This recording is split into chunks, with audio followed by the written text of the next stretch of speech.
Assalamu alaikum to everyone. I welcome all of you to JK Civil Services.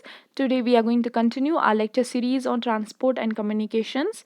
So we have finished the transport portion of your topic and today we are going to finish your communication portion as well. Okay? So let's start. अब communication क्या होता है? What is communication? We know that communication is nothing but exchanging information. So whenever we exchange information, that is communication. अब हम information को कैसे exchange करते हैं? By speaking, writing. ठीक है? अभी I'm speaking. I'm giving you some information. This is communication. I have written notes for you, which is conveying some information to you. That is also communication. So communication is nothing but exchanging information by speaking, writing, or getting information by print media or other sources. ठीक है? So this is your communication. Now आज अगर हम देखेंगे modern means of communication, how they evolved. अब पहले हम ये पढ़ेंगे how they evolved. So if we'll talk about ancient man, ancient period की अगर हम बात करेंगे, ठीक है, तो क्या होता था कि man was a hunter. इंसान जो था दैट वाज अ हंटर. तो वो एक दूसरे को इन्फॉर्मेशन कन्वे करने के लिए, since modern means of communication नहीं थे, so what he used to do, he used to get help of drums. He used to beat drums in order to convey message to fellow beings. से वो क्या करता था, for example 2-4 groups करके शिकार पे चले जाते थे. क्या जाता था? शिकार पे. तो A group, B group, C group, D group. ठीक है, तो वो जाते थे शिकार के लिए. अभी सी को शिकार मिल गया तो वो ए बी डी को कन्वे कैसे करते था, क्योंकि वो डिफरेंट डायरेक्शंस में जाते थे. तो अगर सी को शिकार मिल गया, सी ने शिकार कर दिया, तो वो ए बी और डी को कैसे बोलता था? तो he used to beat drums. और वो जो बीटिंग ऑफ ड्रम्स था that used to be a signal for other groups कि हमने शिकार ले लिया. ठीक है. So next, beating of drums के बाद ही started using fire and smoke. So after beating drums, he started using help of fire and smoke. आपने मूवीज़ में भी देखा होगा कि एंशियंट टाइम में, मेडिवल टाइम्स में जब वॉर्स होते थे, डिफरेंट ग्रुप्स में, डिफरेंट क्लैंस में जब वॉर्स होते थे, तो वो क्या होता था कि एम्पायर, बड़ी बड़ी एम्पायर्स में भी जब मॉडर्न मीन्स ऑफ कम्युनिकेशन नहीं था, तो कोई एक बंदा, एक सोल्जर पहले ही जाता था in order to see the situation कि अपोजिट ग्रुप में क्या सिचुएशन है. तो वो क्या करता था, वो हाथ में लकड़ी लेता था, जली हुई लकड़ी लेता था, and he used to wave that in air. कहीं पे वो हाइट पे चला जाता था एंड वो फिर उसको वेव करता था in order to give signals to the army to approach और टू एडवांस और टू रिट्रीट. सो वो सिचुएशन के हिसाब से उनको सिग्नल्स देता था. फायर का सिग्नल देता था या स्मोक की हेल्प से सिग्नल दे देता था. ठीक है, अंडरस्टूड. सो इसके बाद फायर एंड स्मोक के बाद ही started using animals to send message. तो वो हॉर्सेस का इस्तेमाल करने लगा, एलिफेंट्स का इस्तेमाल करने लगा, अदर एनिमल्स का इस्तेमाल करने लगा. एनिमल्स के बाद स्टार्टेड यूजिंग बर्ड्स. बर्ड्स में most famous is your pigeon. ठीक है, पिजन के थ्रू, बर्ड्स के थ्रू लेटर्स एक जगह से दूसरी जगह सेंड करने लगा to convey message. Okay, and then came your modern means of communication. Modern means of communication. अब मॉडर्न मीन्स ऑफ कम्युनिकेशन में क्या आया? telegraph, postal service, telephone, and other means of communication. So we'll study them one by one. If we'll talk about India, because our whole focus is on Indian communication, ठीक है. So if we'll talk about India में, India is also having a very well developed communication network that comprises of your postal services, telegram services, telegraph services, ठीक है, telephone services and other important services. So when did it started in India? India में कैसे start हुआ? We'll start from telegraph. So telegraph service was started in India in Calcutta 1851 में. आपको ये dates ही याद रखने हैं, सिर्फ फैक्ट्स इसमें याद रखने हैं. एंड सबसे ज़्यादा प्रोबेबिलिटी इज़ कि कौन से क्वेश्चंस आपसे पूछे जाएंगे फर्स्ट कि कब टेलीग्राफ सर्विस स्टार्ट हुई, कब रेडियो सर्विस स्टार्ट हुई, टीवी और स्टॉप. ठीक है, तो these important dates you have to remember. So telegraph service in India was started in 1851 in Calcutta. 1851 में start हुई थी. That means during the period of British. Lord Dalhousie के time पे आपका 1851 में telegraph service was started. So this telegraph service was started to serve military and commercial interests. जो Britishers के military and commercial interests थे, सो उनको सर्व करने के लिए आपका टेलीग्राफ सर्विस वो स्टार्टेड, कि उनके जो दूर डिस्टेंट ऑफिसेस होते थे ट्रेड के लिए, उनके दूर डिस्टेंट ऑफिसेस होते थे, आर्मीज़ उनकी होती थी, तो आपस में कम्युनिकेशन को स्ट्रॉन्ग करने के लिए, कम्युनिकेशन नेटवर्क को स्ट्रॉन्ग करने के लिए दे स्टार्टेड टेलीग्राफ सर्विसेज. ठीक है, तो इंडिया में जब ब्रिटिशर्स चले गए, ठीक है, up till 2013, up till 2013 India में there were more than 40,000 telegraph offices. कितने थे? अप टिल 2013 40,000 से ज़्यादा टेलीग्राफ ऑफिसेज आपके इंडिया में थे. ठीक है, अब इन ऑफिसेज की सर्विस, ये क्या क्या सर्विस प्रोवाइड करते थे? दीज यूज टू सर्व और provide Telegram services and telex services. ठीक है, टेलीग्राम सर्विसेज देते थे और टेलेक्स सर्विसेज देते थे. आपका जो इंडिया का नेशनल टेलेक्स सर्विस पहली बार जो था, your national telex service was opened in India in 1963. कब? 1963 में. और आपका next point is Devanagari telex जो इंडिया में था, that was inaugurated in the year 1969. सिर्फ डेट्स याद रखने हैं आपको. Devanagari telex was started in 1969. ठीक है, national telex service was opened in 1963 और first Devanagari telex was inaugurated in 1969. ठीक है, लेकिन जो ये टेलेक्स सर्विस थी, टेलीग्राफ सर्विस थी, this was stopped in India in July 2013. Since I told you कि 40,000 से ज़्यादा ऑफिसेज थे टिल 2013 में government of India stopped this service. Telegraph service को इंडिया में स्टॉप कर दिया गया in July 2013. Why? they were declared outdated कि अभी telegraph service has become irrelevant. Modern means of communication के सामने it's no more relevant, so they stopped it. कब स्टॉप कर दिया? जुलाई 2013 में. ठीक है, now let's move to postal service. आपका जो पोस्टल की सर्विस थी, ठीक है, पोस्टल सर्विस जो आपकी इंडिया में थी, modern postal service, that actually started in second half of 18th century. Second half of 18th century में आपके मॉडर्न पोस्टल सर्विसेज को स्टार्ट कर दिया गया इंडिया में. So again in the time of Britishers. तो क्लाइव के टाइम पे 1766 में इट वाज एस्टेब्लिश्ड एंड फिर डेवलप्ड.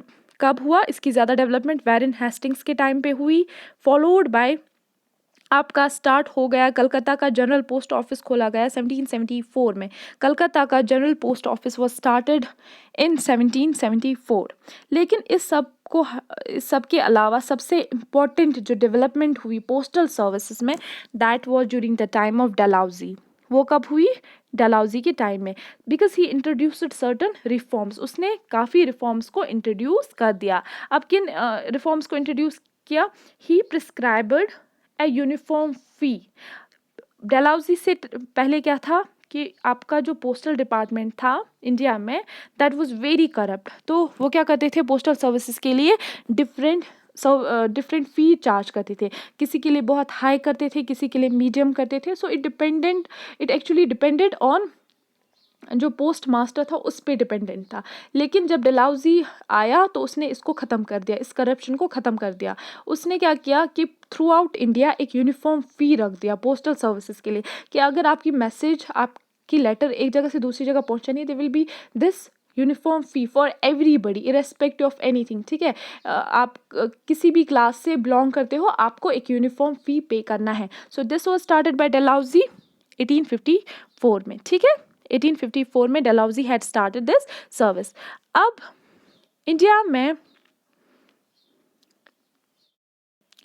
में क्या था कि अभी का अगर हम बात करें, अभी प्रेजेंट सिनेरियो में थोड़ा बात करते हैं कि on an average if will talk about postal office service, तो इट्स एक पोस्टल ऑफिस जो है वो एवरेज 21 स्क्वायर किलोमीटर्स को सर्व करता है. और क्या सर्व करता है? 5,400 पर्सनस को सर्व करता है. ठीक है, so in India On an average, a post office serves an area of about 21 square kilometers and a population of about 5,400 persons. So this you need to remember. And आपकी understandings के लिए next point is, this is not coming in your examination but still I'll tell you कि postal office जो India में होता है, that consists of four categories. ठीक है, चार कैटेगरीज हैं इंडिया में पोस्टल सर्विसेज के लिए. First is your head post office. ठीक है, पहला आपका हेड पोस्ट ऑफिस है. दूसरा आपका होता है sub post office. Third is your extra departmental sub post office. Fourth is your extra departmental branch post office. तो चार कैटेगरीज है: head post office, sub post office. So your third is extra departmental sub post office and fourth is extra departmental branch post office. So these are the four categories of post offices. Okay, this is not going to come in your examination. Head post office, sub post office, extra departmental sub post office और चौथा होता है extra departmental branch post office. Okay, now next thing is कि money order service. So money order service was introduced by postal system in India in 1880. ठीक है, आपकी जो money order service है that was introduced by postal system in 1880. तो this you need to remember. Next important point is your e post. E post जो अभी आपकी expansion of computers and internet technology की वजह से दे केम दिस सर्विस जिसको ई post कहा जाता था.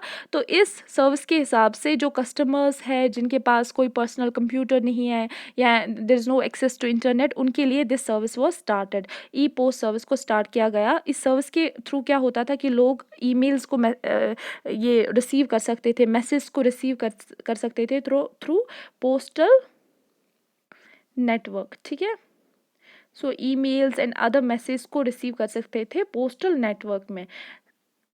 कौन कौन लोग कर सकते थे? जिनको एक्सेस नहीं था इंटरनेट के लिए एंड कंप्यूटर के लिए. अभी भी ये सर्विस है. ठीक है, and next is e bill post.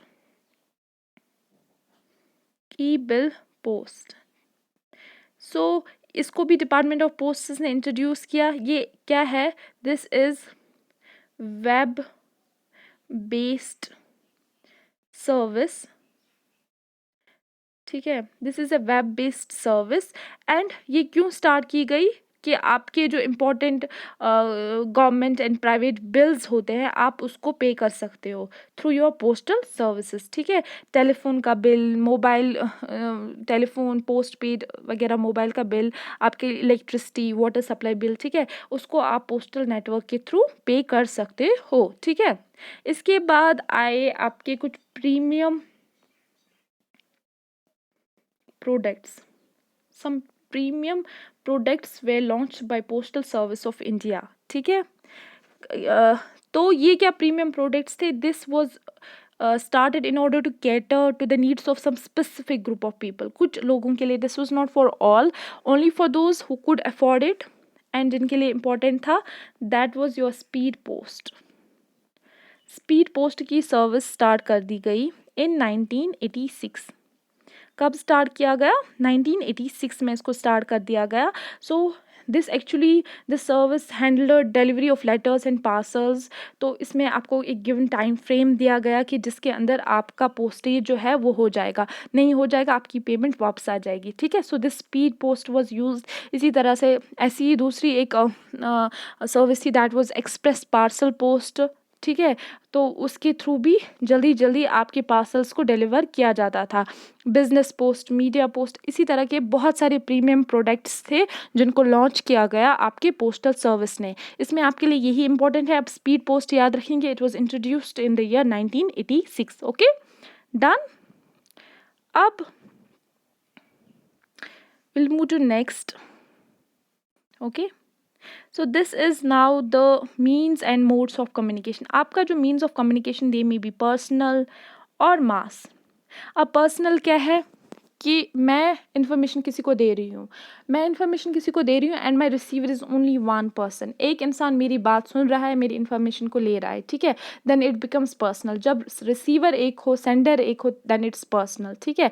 अगर बहुत सारे, एक सेंडर है और बहुत सारे रिसीवर है इन्फॉर्मेशन के, देन इट्स मास कम्युनिकेशन, ठीक है. अभी मैं आपको कोई इन्फॉर्मेशन दे रही हूँ, सो मैं सेंडर इज़ वन, मैं हूँ सेंडर और मैं एक हूँ. लेकिन रिसीवर्स कितने हैं, इन्फॉर्मेशन को कितने लोग रिसीव कर रहे हैं साइमल्टेनियसली, बहुत सारे लोग रिसीव कर रहे हैं. सो दिस इज़ मास कम्युनिकेशन. ये मास कम्युनिकेशन है. अब इसमें भी मीन्स है अलग अलग, पर्सनल के अलग है, मास कम्युनिकेशन के मीन्स अलग है. So we will study them one by one, ठीक है. सो पर्सनल के क्या क्या है.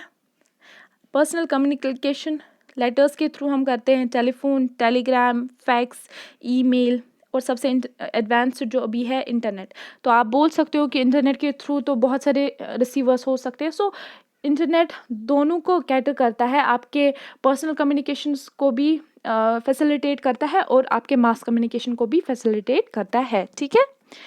अब next is your mass communication. Mass communication means one sender and different many, I mean numerous receivers. Radio, television, cinema, satellites, print media like newspapers, magazines, etc., meetings, seminars, conferences, ठीक है. So these are all the examples of mass communication. Now your radio. अब आपका radio, this is important point. आपका जो पहला radio broadcast था India में, that was started in 1923. आपका पहला first radio broadcast was started in 1923 and it was done by radio club of Bombay. किसने किया था स्टार्ट? रेडियो क्लब ऑफ बॉम्बे ने. आपका जो रेडियो है दैट इज़ वायरलेस कम्युनिकेशन. कोई वायर्स की ज़रूरत नहीं पड़ती है हमें. So this you need to remember. Radio club of Bombay 1923. Okay, moving next. Now the important points. आपके कुछ इंपॉर्टेंट पॉइंट्स हैं कि जब रेडियो सर्विस स्टार्ट की गई 1923 में, उसके बाद इसने पॉपुलैरिटी गेन की. तो गवर्नमेंट ने कॉन्सिक्वेंटली क्या किया कि उसको अपने अंडर कंट्रोल ला दिया, ठीक है, इन 1930 में इंडियन ब्रॉडकास्टिंग सिस्टम के अंदर, ठीक है. Government brought radio under control इन 1930 अंडर इंडियन ब्रॉडकास्टिंग सिस्टम. 1930 में गवर्नमेंट ने रेडियो को अपने कंट्रोल के अंडर लाया. सो 1936 में it was change to All India Radio. The name was All India Radio. उसके बाद 1957 में आकाशवाणी वॉज लॉन्च्ड. ओके. अगर हम इंडिपेंडेंस की बात करें, जब 1947 में इंडिपेंडेंस हुई इंडिया की, there were only 6 radio station. सिर्फ 6 रेडियो स्टेशन थे इंडिया में, ठीक है. कितने रेडियो स्टेशन थे? 6. लेकिन अगर हम अभी इसकी डेवलपमेंट की बात करें तो ऑलमोस्ट 98.5% जो इंडिया की पॉपुलेशन है, they have access to radios. So you can understand, you can estimate कि कितनी डेवलपमेंट हुई है. From 6 radio station to the accessibility to almost 98.5% of the population of the country. Important, ठीक है. तो यहाँ पे आपको एक सेकंड पॉइंट बोलना था मुझे कि आपका पिन कोड की सर्विस, ठीक है, इसमें जो आपकी पोस्टल सर्विस है, आपकी मेल डिलीवरी सर्विस है, that is actually dependent on pin code. तो हर एक एरिया का अपना अपना पिन कोड होता है, ठीक है. और इस पिन कोड में आपके 6 डिजिट्स होते हैं. कितने डिजिट्स होते हैं? 6 डिजिट्स होते हैं. 6 डिजिट्स आर देयर. अब ये 6 डिजिट्स क्या होते हैं? 1 2 3 4 5 6, ठीक है. पहला डिजिट इंडिकेट्स रीजन. जिस रीजन में आप आते हो उसका एक कोड होता है, तो पहला digit is for that code. Second is for sub region. Third is for district. तो पहला region, second is sub region, third is for district. 4 5 6 is for post office code. हर एक पोस्ट ऑफिस का अलग कोड होता है, ठीक है. तो पहला region, second sub region, third district, 4 5 6 for postal code. Okay. और आपका जो ये पिन कोड सर्विस है, pin code service, this was started in the year 1972. India में पिन कोड सर्विस जो है, दिस इज स्टार्टेड इन 1972. तो ये याद रखना है आपको. Next is your television. Television में इंपॉर्टेंट, 1959 से पहले टेलीविजन था, बट ज़्यादा जो प्रोमिनेंस है इट गेन्ड इन आफ्टर 1959. 1959 में क्या हुआ? Your national TV service was launched in India, that is Doordarshan. Your national television service was started in 1959. So ये क्या है? Doordarshan it's one of the largest and essential networks in the world. इसमें अभी 900 से भी ज़्यादा ट्रांसमीटर्स है. Okay, today we are having more than 900 to 1000 transmitters of Doordarshan worldwide. ठीक है, और इसका जो कमर्शियल एडवर्टीजमेंट है उसमें बहुत ज़्यादा रेवेन्यू जनरेशन होता है. तो वो आपको नहीं पढ़ना है, आपको जस्ट यही याद रखना है कि नेशनल टेलीविजन सर्विस जो इंडिया में है that was started in 1959, Doordarshan. Okay, done. अब इसमें इंडिया में टीवी सर्विसेज में सबसे ज़्यादा जो फेमस है that is cinema. This is the popular means of entertainment in India. India में सबसे ज़्यादा पॉपुलर इज़ सिनेमा. ठीक है, this is actually the largest producer of Hindi feature films जो होती है, they are the largest producers of films in the world. World में सबसे ज़्यादा सिनेमा जो इंडिया का बॉलीवुड है वो सबसे ज़्यादा फिल्म्स को प्रोड्यूस करता है. क्या करता है? सबसे ज़्यादा फीचर फिल्म्स को प्रोड्यूस करता है. और इसमें हिंदी फिल्म्स बॉलीवुड जो है उसमें तमिल फिल्म्स होती है, अलग अलग रीजनल फिल्म्स होती है. तो बॉलीवुड सबसे ज़्यादा डोमिनेंट है और जो इंडिया की फीचर फिल्म्स है they are largest in world. ठीक है, हर एक रीजनल लैंग्वेज में कोई ना कोई मूवी होती ही है. ठीक है, उसके बाद आपका आता है satellite communication and it emerged in 1970s. पहले इसमें डोमिनेंटली मोनोपोली थी यूएसए की एंड यूएसएसआर की. धीरे धीरे करके it came to this technology virtually spread to other parts of the world. So India में इट स्टार्टेड इन 1979, 19 अप्रैल, जब आर्यभट्टा को लॉन्च किया गया. This is Indian satellite. So satellite आपको पता है satellite, what is satellite? Satellite दो types के होते हैं. एक आपका होता है नेचुरल सैटेलाइट, दूसरा होता है आपका आर्टिफिशियल. ठीक है, natural satellite is your moon, naturally जो होता है. दूसरा होता है हम आर्टिफिशियल सैटेलाइट्स को डिप्लॉय करते हैं अर्थस ऑर्बिट में. हम क्या करते हैं?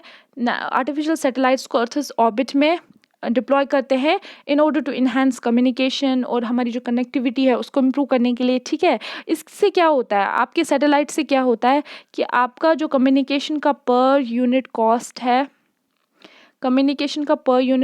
है और जो आपका टाइम है फॉर कम्युनिकेशन वो बच जाता है. पर यूनिट कॉस्ट बहुत कम है with the help of satellite communication. ठीक है, सो सैटेलाइट कम्युनिकेशन को क्यों स्टार्ट किया गया? In order to connect remotest corners of a globe. कि ग्लोब में सारे जो रिमोटेस्ट दूर दराज के इलाके, हर एक इलाके को कनेक्टिविटी आए. So that's why satellite communication was started. So India में with the launch of Aryabhata, उसके बाद बस्कर 1 1979 में, रोहिणी 1980 में, उसके बाद तो काफ़ी डेवलपमेंट हो गई. सो this is first is important, आपको पहला याद रखना है आर्यभट्टा 19 अप्रैल 1979. ठीक है, और आपका जो इफेक्टिवली आपकी radio communication, television communication is only possible with the help of these artificial satellite, बस्कर, challenger, INSAT. ठीक है, इंडिया की अगर बात करें, यहाँ पे एक इम्पॉर्टेंट पॉइंट इज़ कि इंडिया में जो कॉन्फ़िगरेशन के हिसाब से अगर हम बात करें देन आपका जो सैटेलाइट सिस्टम है इंडिया में वो दो टाइप्स का है. एक है आपका इनसैट और दूसरा है आपका IRS. INSAT stands for Indian national satellite system और दूसरा है IRS that stands for Indian remote sensing system. ठीक है, इनसैट को लॉन्च किया गया था, स्टार्ट किया गया था 1983 में, और आपका जो IRS that came in 1988. It came in 1988. Okay, so this INSAT is important for your telecommunication, meteorological observations, उसके लिए बहुत important है, और IRS. Okay, now it's helpful. आपका जो आर्टिफिशियल सैटेलाइट्स जो है आपके, it's helpful for weather forecast. हम जो एक हफ्ते का फोरकास्ट देते हैं, हम कहते हैं कि कल हम अपनी एक्टिविटीज़ को उसी हिसाब से प्लान करते हैं कि कल बारिश होगी, धूप होगी, कि मौसम कैसा होगा. This is only possible because of your artificial satellites. और दूसरी बात, monitoring of natural calamities.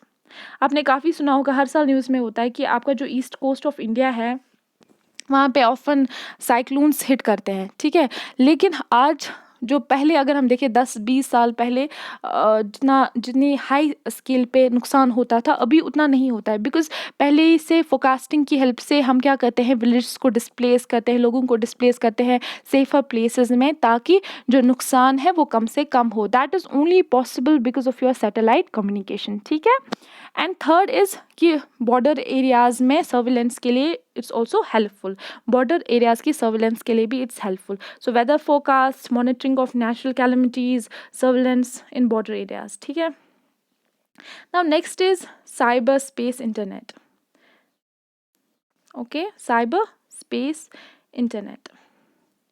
Cyber space internet means आपका जो अभी अभी का जो इलेक्ट्रॉनिक डिजिटल वर्ल्ड है, इंटरनेट का स्पेस है, that comes in your cyber space internet. So it's everywhere, it's virtually everywhere, your cyber space internet is everywhere. सो अभी अगर हम डेफिनेशन की बात करें, so it's the electronic digital world that's used for communicating और accessing information और computer networks without physical movement of sender और receiver. So what is your cyber space internet? Electronic digital world जिसमें आपका पूरा digital world आता है, that is helping us to communicate और accessing information. हम जब भी इंफॉर्मेशन को एक्सेस करते हैं विदाउट फिजिकल मूवमेंट, हम इंटरनेट के थ्रू कोई भी इंफॉर्मेशन को निकालते हैं, ठीक है। हम फिजिकली कोई मूवमेंट करते हैं नहीं करते, एक जगह से दूसरी जगह नहीं जाते हैं। फॉर एग्जांपल अभी हमें दिल्ली की न्यूज़ देखनी है, हम दिल्ली की न्यूज़ देखेंगे, फ़ोन निकालेंगे, न्यूज़ देखेंगे, ठीक है। इंटरनेट पे न्यूज़ देखेंगे, तो क्या मैं दिल्ली गई न्यूज़ देखने के लिए? दिल्ली का हाल देखने के लिए मैं दिल्ली नहीं गई। It's only possible because of your internet. So this is your cyber space internet, पूरा वर्ल्ड जहाँ पे हम कम्युनिकेट कर सकते हैं, हम इंफॉर्मेशन को ले सकते हैं, that is your cyber space internet, ठीक है। सो अगर हम मेजॉरिटी ऑफ इंटरनेट यूज़र्स की बात करें, then it's USA topping the list as always. उसके बाद आपका आता है UK and other important countries, Germany, Japan, China and India is also in the list. तो मेजॉरिटी जो इंटरनेट यूज़र्स की है वो इन नेशन से है, USA, UK, Germany, Japan, China, India, ठीक है। So this was all about your communication. Hope आपको इतना समझ में आया होगा। आई हैव कवर्ड जो भी इम्पॉर्टेंट चीज़ें हैं, I have try to cover them, और मैंने उनको कवर किया है। So this was actually your last topic of the series. अगर आपको कोई भी डाउट है या आपको कोई भी आपकी क्वेरी है तो आप उसको कमेंट सेक्शन में पोस्ट कर सकते हैं। I will try to answer that. Okay, hope आपको ये इंटायर सीरीज़ पसंद आई होगी। So I think it was all about this series, and thank you and अल्लाह हाफिज़।